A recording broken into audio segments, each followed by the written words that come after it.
Hello everybody, my name is Mansoor Suhail. You may call me Manny for short.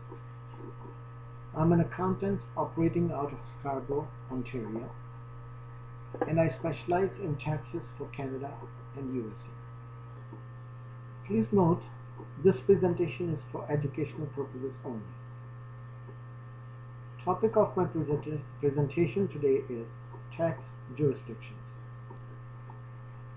There exists one basic question of tax jurisdiction about taxing a person or income. To determine the residence, we have to find if a person has sufficient economic and social ties with Canada. Any person who is a resident of Canada must pay Canadian income taxes on his worldwide income. If income is derived from activities within Canada, it is taxable. Non-residents are liable to pay taxes on income from employment in Canada, carrying on business in Canada, disposition of taxable Canadian property, dividends, interests, rents, royalties, and management fees received from Canada. Outbound transactions are when Canadian residents earn income abroad. Inbound transactions cover non-residents earning from Canadian sources. Section 215 of the Income Tax Act requires Canadian residents who make taxable payments to non-residents to withhold tax from each payment they make. If a person is considered resident in two countries, tax treaties provide a tiebreaker rule to determine the residence. Let's take an example. A corporation is incorporated in the US.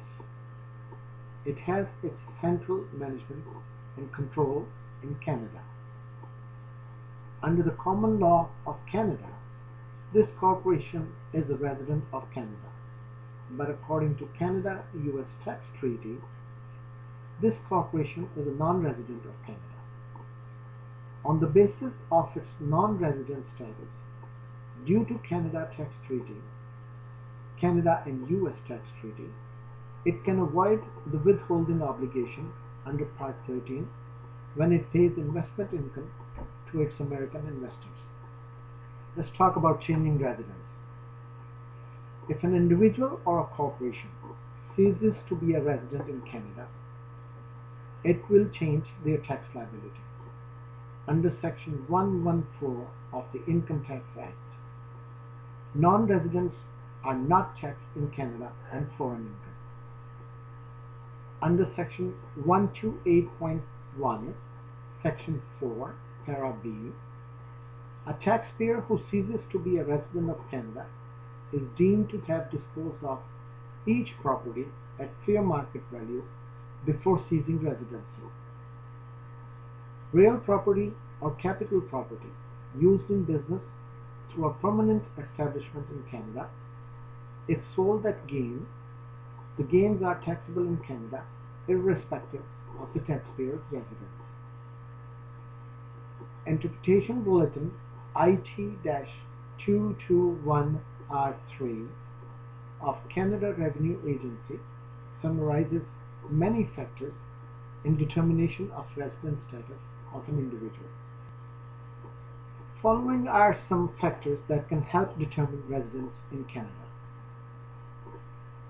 A dwelling place in Canada, spouse and dependents are in Canada, taxpayer is physically present in Canada, personal property in Canada like furniture, clothing, automobile, social ties with Canada like memberships in Canadian recreational or religious organizations, economic ties with Canada, that is employment with a Canadian employer, or active participation in Canadian business, or a Canadian bank account, retirement savings plan, or credit cards.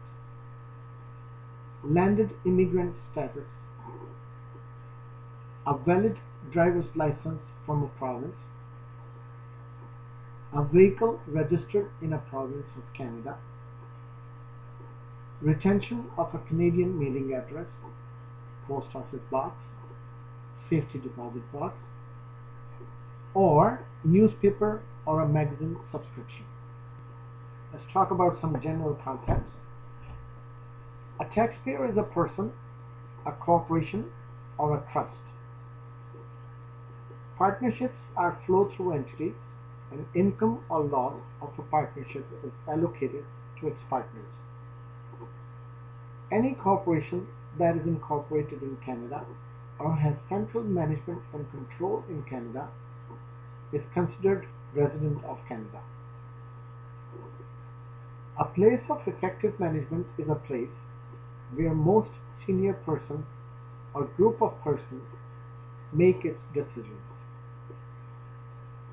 Taxpayers can change source of income for business or tax planning by using corporations and contracts.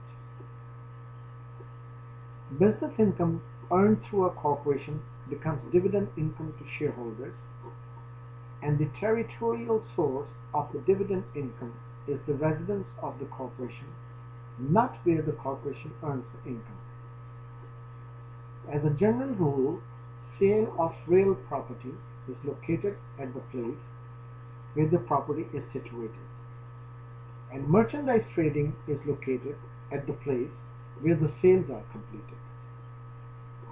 Source of passive income is usually based on the residence of payer.